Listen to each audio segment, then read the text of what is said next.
어제부터 우리 자녀를 위한 특별 새벽기도회가 시작이 됐고 우리가 무엇을 자녀에게 가르쳐야 할지 새벽마다 하나님께서 주시는 말씀에 우리가 귀를 기울이고자 합니다. 주차 봉사자들 또 안내 그리고 찬양대, 어제는 글로리아 찬양대가, 또 오늘은 샬롬 찬양대가, 그리고 연합 찬양대, 연합 찬양단, 그리고 또 어제 우리 권귀한 집사님 기도, 김지영 집사님은 간증으로, 또 오늘은 우리 최혜리 집사님 그리고 오연재 성도 기도와 또 받은 은혜를 나눠주셔서 감사합니다.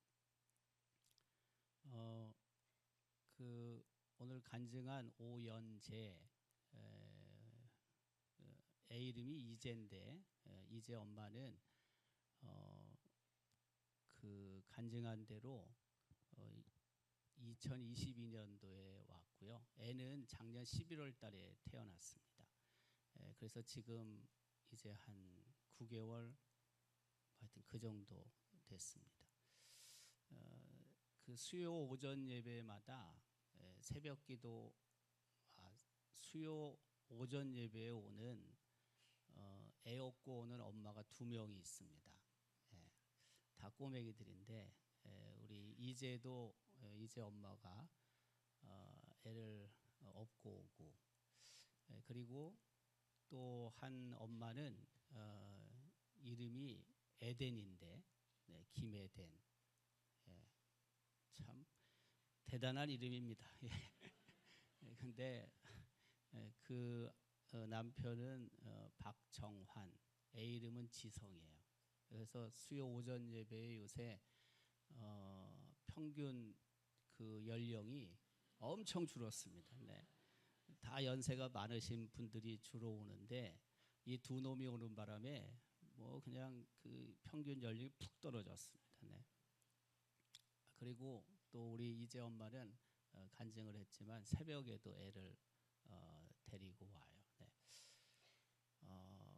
그 애 업고 안고 오는 게 얼마나 힘들겠어요, 여러분. 그래도 지난주인가 어제, 지난주겠네요. 지난주부터는 그래도 애를 유모차에 그렇게 끌고 오더라고요. 훨씬 나아져 보여요, 내가 봤을 때. 어쨌든 쉬운 일은 아니지만 자녀를 위해서 계속 그렇게 기도한다는 것이 너무 감사한 일이죠. 어제는 우리 부모들이 친히 믿음의 생각을 하고 믿음의 말을 하고 믿음의 행동을 해야 한다. 그것이 우리 자녀들에게 자연스럽게 전해진다. 오늘은 순종입니다. 순종. 하나님 말씀, 하나님 뜻에, 하나님의 계획에 순종하는 것, 이것이 알게 모르게 우리 자녀들에게 자연스럽게 전달이 되는 거죠. 그 창세기 22장에 있는 아브라함의 순종, 이것은 뭐 말할 것도 없습니다. 우리가 너무나 잘 알고 있고 또 너무나 익히 묵상한 하나님의 말씀입니다. 지금 아브라함이 있는 곳은 부엘세바입니다. 부엘세바는 가나안 땅 남쪽에 있습니다. 그 부엘세바에 있을 때 하나님께서 나타나셔서 아브라함을 부르시지 않습니까? 우리가 오늘 본문 9절부터 읽었지만 1절부터 바로 그런 내용이 있죠. 아브라함아 부르십니다. 처음에 아브라함은 하나님의 소리를 들었을 때 무슨 말을 하실까 하는 생각을 갖고 뭐 당연히 귀를 기울였겠지만 100세에 낳은 하나밖에 없는 아들을 번제물로 바치라는 하나님의 말씀이 들려올 거라고는 아마 전혀 생각하지 못했을 것입니다. 어쨌든 하나님이 부르십니다. 그리고 하나님께서 모리아 땅으로 가라고 하셨습니다. 그게 본문 2절입니다. 모리아 산은요, 모리아 땅은 예루살렘에 있습니다. 많이 올라가야 됩니다. 그래서 오늘 우리가 읽지만은 처음에 아브라함을 부르신 하나님, 그리고 모리아 산에 가서 번제로 바치라고 말씀하신 하나님, 얼마나 당황이 됐겠습니까? 얼마나 두려움이 아브라함에게 있었겠습니까? 그런데 성경 기록에 의하면 아브라함은 어떤 부정이나 거부를 하지 아니하고 하나님의 말씀에 순종을 하는 거죠. 그래서 하인들과 그리고 이삭과 그리고 아브라함은 브엘세바를 떠나 모리아로 가게 되는 거죠. 그 모리아 산 그곳에 도착을 했습니다. 그리고 하인들은 산 아래 놔두고 아버지 아브라함과 아들 이삭만 올라갑니다. 이삭이 그렇게 물어보지 않습니까? 불도 있고 나무도 있는데 번제물은 어디에 있습니까? 그때 아브라함이 그렇게 답합니다. 번제물은 어린 양은 하나님께서 자기를 위하여 친히 준비하실 것이다. 그리고 올라가게 되고 번제단을 찾은 거죠. 번제단이라는 것은 뭐 거기 모리아 산에 미리 준비되어 있는 건 아니고요. 그 적당한 돌 바위를 찾았죠. 네. 그리고 거기에 이삭이 메고 간 나무를 올려놓고, 그리고 이삭을 그 위에 올려놓은 다음에 포박을 했잖아요. 그리고 칼로 찌르려는 순간 하나님의 음성이 들려왔습니다. 브엘세바에서는 아브라함아 이렇게 하나님께서 부르셨는데 그 순간에 하나님께서는 두 번 부르잖아요. 아브라함아 아브라함아. 그리고 나서 오늘 우리가 읽은 11절에 기록하죠. 아브라함이 이르되 내가 여기 있습니다. 그리고 12절 기록에 의하면 하나님께서 말씀하시죠.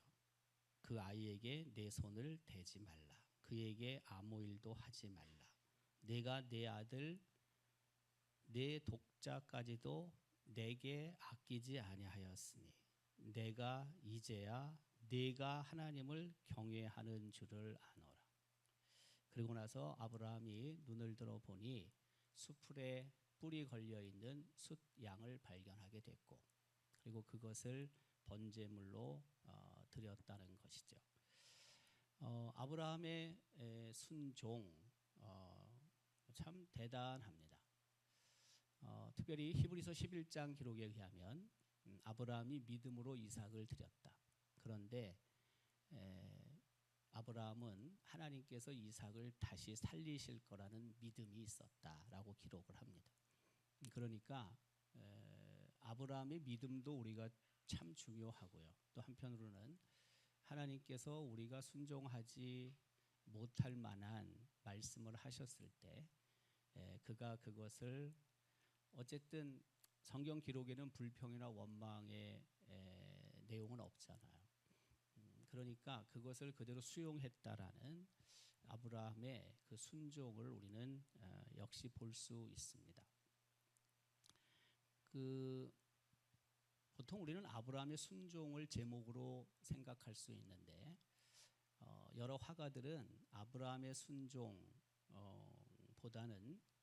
그림을 그리면서 이삭의 희생이라는 제목으로 그림을 참 많이 그렸습니다. 그 첫 번째 사람은 까라바조인데요. 까라바조가 이삭의 희생에 관한 그림을 그렸습니다. 1601년부터 1602년, 또 다른 자료를 보면 1603년도에 그림을 그렸다고 말도 하는데, 이 까라바조가 이삭의 희생이라는 이 그림을 그리거든요. 근데 그 까라바조의 또 다른 작품은 세례 요한의 참수라는 그림인데, 이 그림은 우리 교회가 파송한 조재호, 최은진 선교사님이 가 있는 말타 몰타 섬의 큰 성당 안에 있어요. 그 성당은 그 그림을 보기 위해서 수없는 사람이 방문을 해요. 아주 대표적인 작품이에요. 세례 요한의 참수.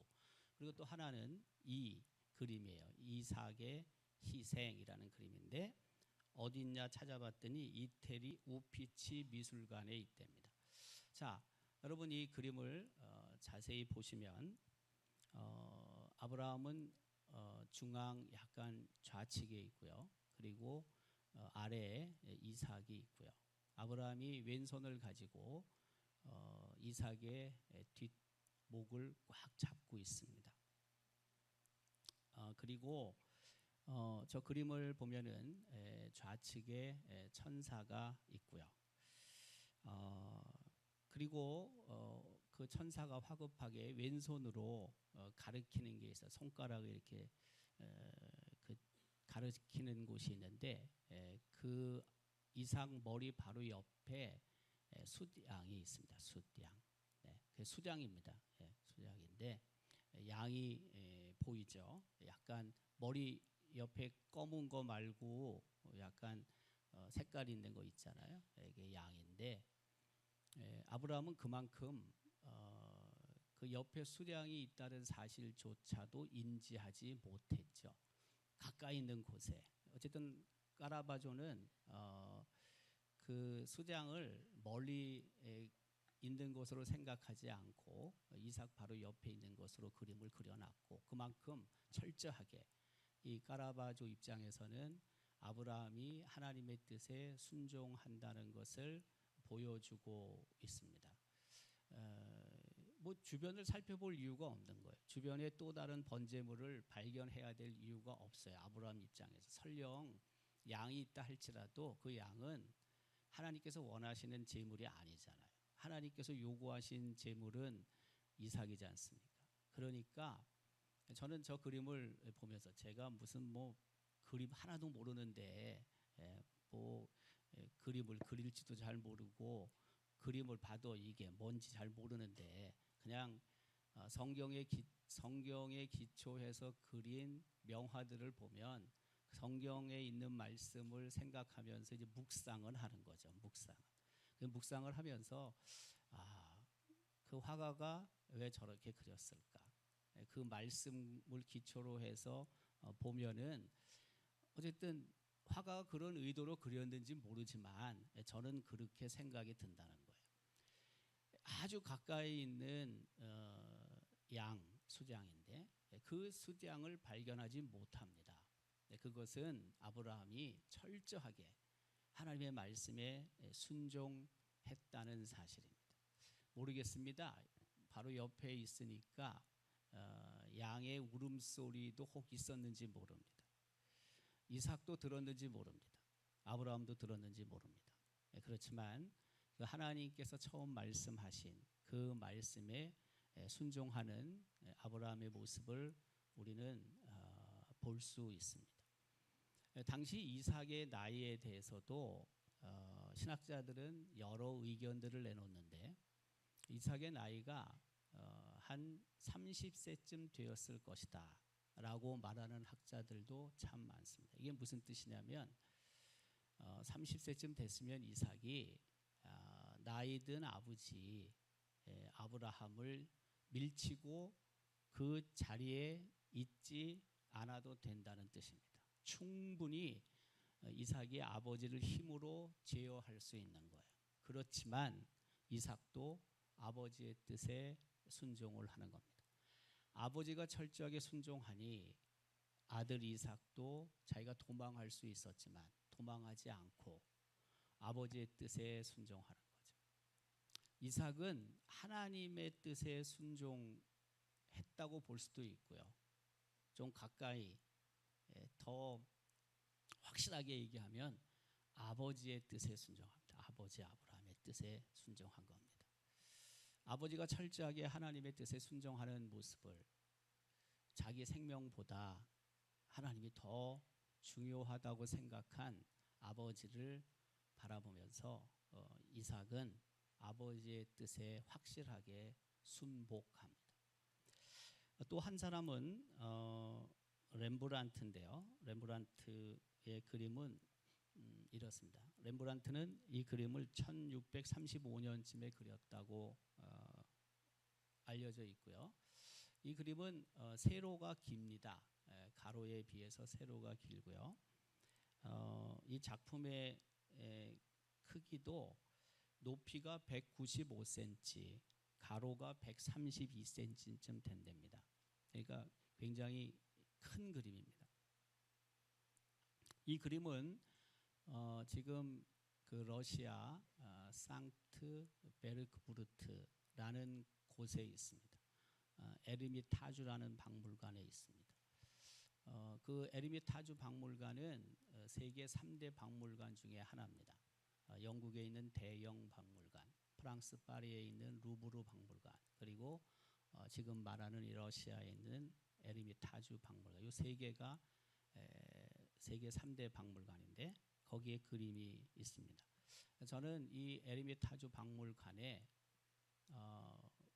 1996년도에 목사님 총회장을 마치시면서 목사님이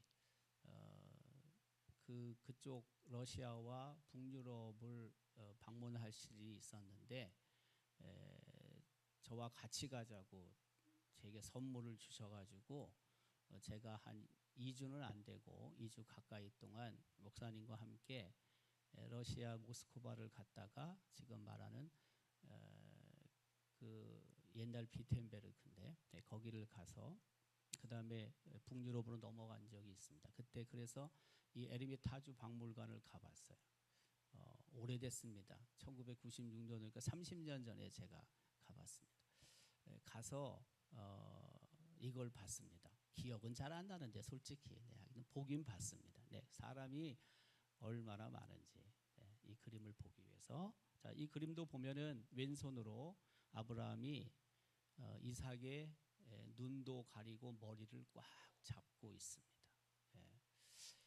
아마 제 생각에 보면 안 되는 거죠. 아버지가 지금 오른손으로 칼로 자기를 찌르려고 하는데 그걸 어떻게 아들이 볼 수 있겠습니까? 아버지 입장에서 보여주어도 안 되죠. 이것도 지금 보면은요, 아브라함이 칼로 만약 찌른다면은 아들이 못 봅니다. 지금 얼굴 위치를 보면 볼 수가 없습니다. 그게 아버지의 마음인 거죠. 그러나 하나님의 뜻이니까 순종은 안 할 수 없는 것입니다. 렘브란트는 숫양을 저 그림에 그리지 않았습니다. 발견할 수 없습니다.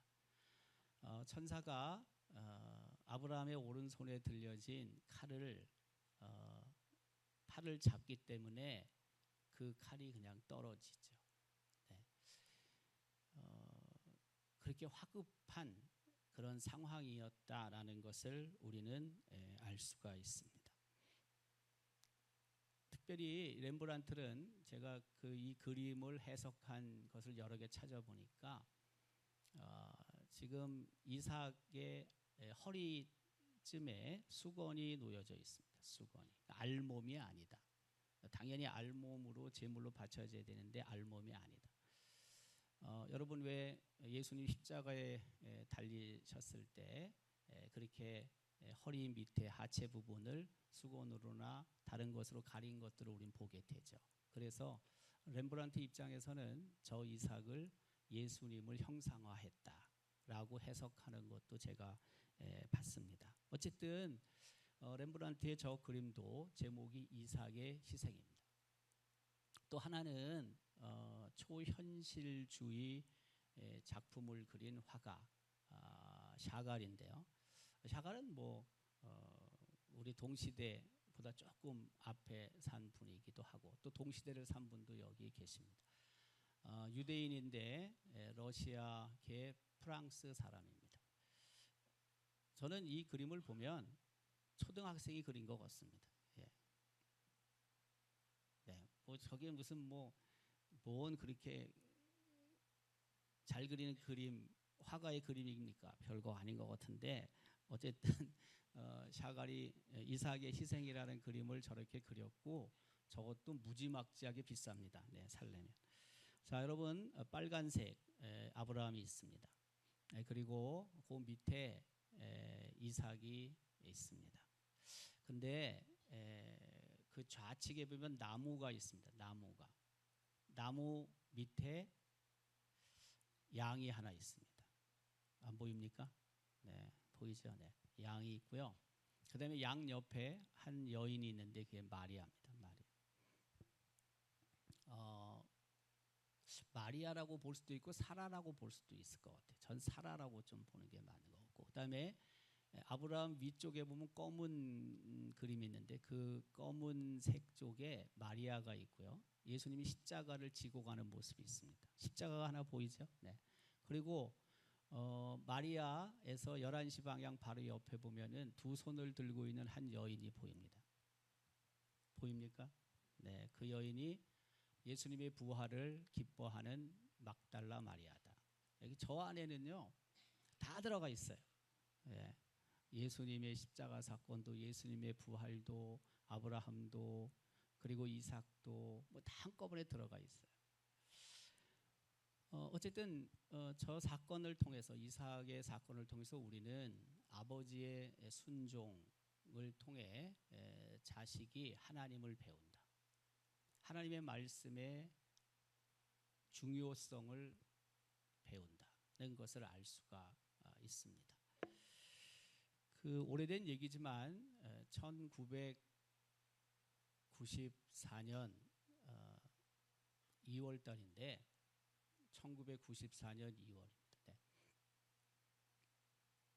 그 1993년 그 전해 9월 총회 시에 78회 총회 시에 우리 목사님이 부총회장이 되셨습니다. 그때 목사님이 제게 뭐 좀 이렇게 부탁하신 것들이 있습니다. 부총회장 시절은 총회장에 비해서 그렇게 바쁘지가 않습니다. 그래서 뭐 논문 간단한 논설이라든지 뭐 논문이라든지 뭐 이런 것들을 기고를 이제 해야 될 때 제가 초안으로 목사님이 부탁을 하시고 그래서 제가 그 초안들을 좀 몇 개 써서 목사님께 드리고 목사님께서 검토하신 후에 뭐 신문 기독교 신문이나 이런데 보낸 적이 있어요. 그리고 수개월이 지나서 이제 1994년이 됐습니다. 저는 안동에 내려온 지 이제 2년이 됐고 그리고 제 입장에서는 제가 마음에 품고 있었던 그 공부하기 위해 이제 미국으로 저는 가야 되고 그런데 목사님께서 제게 하시는 말씀이 그 계속 안동에 있으면서 당신을 조금이라도 도와주면 좋겠다고 말씀을 하세요. 근데 저는 제 계획은 어쨌든 안동에 머무는 기간은 2년. 더 이상은 제가 여기에 시간을 가질 수가 없었고 그래서 제 마음은 사실 계속 있는 것이 아니었습니다. 근데 계속 목사님이 얘기를 하세요. 예. 목사님도 지푸라기도 하나 잡고 싶은 심정이었겠죠. 뭐 옆에 별로 없으니까. 네. 제가 참 고민이 많이 됐습니다. 이걸 어떻게 해야 되나. 네. 그래서 제가 큰 어른을 찾아갔습니다. 우리 목사님을. 바로 옆에 사택이 있으니까. 우리 목사님은 목사님 사택과 제가 살던 사택은요. 바로 한 뭐 3, 4m 떨어진 곳입니다. 완전 이웃 사촌입니다. 네. 그래서 목사님한테 가서 저간의 사정을 제가 얘기를 했습니다. 이렇게 됐는데 목사님이 이렇게 말씀을 하십니다. 어떻게 하면 좋겠습니까? 제가 우리 큰어들한테 제 고민을 말씀을 드렸더니 목사님께서 저한테 그렇게 말씀을 하세요. 다시 이야기하면 얘기 안 하면은 괜찮고 다시 기수 목사가 이야기를 하면 아무 말 하지 말고 그냥 순종해라. 저한테 그러더라고요. 큰 어른이. 그러고 있다가 목사님께서 다시 또 얘기를 하세요. 그래서 이거는 뭐 내가 더 이상 못하겠다고 할 일이 아니구나 하는 생각을 가지고 2월 마지막 주일 바로 전날 토요일 날 제가 목사님께 저도 아무 말도 안 했습니다. 뭐 이렇고 저렇고 그 얘기는 이미 다 했으니까 더 이상 할 것도 없고요. 네, 목사님께서 그렇게 말씀하시면 제가 목사님의 뜻에 따르겠습니다 하고 제가 우리 교회에 주저앉았습니다. 그리고 나서 3년 5개월을 저는 더 있었습니다. 원래 3년 5개월 전에 저는 가야 됩니다. 근데 3년 5개월 전에 있었습니다. 5개월 동안 더 있었습니다. 근데 그 기간이 제게는 엄청나게 제 스스로가 성장하고 성숙해지는 기회가 됐습니다. 원래 저는 신학교 다닐 때 학교에서 학생들을 가르치고 싶은 생각이 많았던 사람입니다. 근데 안동에 와서 2년 플러스 3년 반 가까이 동안 교회의 매력을 저는 느끼기 시작을 했고 목회라는 게 이런 거구나라는 것을 경험하게 됐습니다. 그래서 이후에 이 그림은 뭐 더 이상 필요 없는 거 아닙니까? 네, 이 그림은 이 그림이 계속인데요. 네. 근데 그 제 입장에서는 앞으로 나는 교회를 열심히 섬기는 목사, 교역자가 돼야 되겠다. 저는 그런 생각을 굳혔습니다. 내가 미국에 가서 공부를 하고 돌아온다 할지라도 나는 풀타임으로 학교에 가서 학생들을 가르치는 사람이 아니라 교회에서 목회를 하고 기회가 생긴다면은 파트타임으로라도 학생들을 가르치는 기회가 내게 주어지면 좋겠다. 이런 생각을 저는 먹고 안동에 온 지 5년 반 지난 후에 저는 미국으로 갔습니다. 그때 저는 큰어른의 이 말씀이 잊혀지지 않습니다. 그냥 순종하라고. 그런데 그 어른의 그 조언이 가만 생각해 보면 정답이었다 하는 생각이 듭니다. 우리 큰어른은 1913년생입니다. 우리 목사님은 1933년생이십니다. 20년 차이가 납니다. 우리 큰어른의 첫 아들 장남 김선엽 목사님은 1946년생입니다. 제 전임 목사님에 비해서 13년이 어립니다. 그래서 목사님은 늘 당신이 우리 큰어른의 아들같이 생각을 하셨고 그리고 당신이 김선엽 목사님의 장형이라고 생각을 했습니다. 장형, 큰 형이라고 생각을 했어요. 20년 차이 나는데 목사님은 늘 그런 의식을 갖고 있었어요. 저도 그렇게 생각합니다. 우리 목사님을 아버지같이 그리고 큰 어른을 할아버지같이 저도 생각을 합니다. 그리고 그분 옆에서 많은 것들을 봤습니다. 또 많은 것들을 배웠습니다. 뭐 여기서 다 이야기할 만한 시간은 없고요. 그저 하나 그 순종을 얘기하신 것이 제 인생을 바꿨습니다. 네. 제가 앞서 언급한 것처럼 아마 저는 학교에서 학생들을 가르치고 그리고 은퇴했을 겁니다. 65세 은퇴니까 제가 올해 2월 달에 은퇴했겠죠. 만약 돌아와서 학교에 갔다면 그러면 저는 이제 할 일이 없는 사람이 됐겠죠. 은퇴를 했으니까.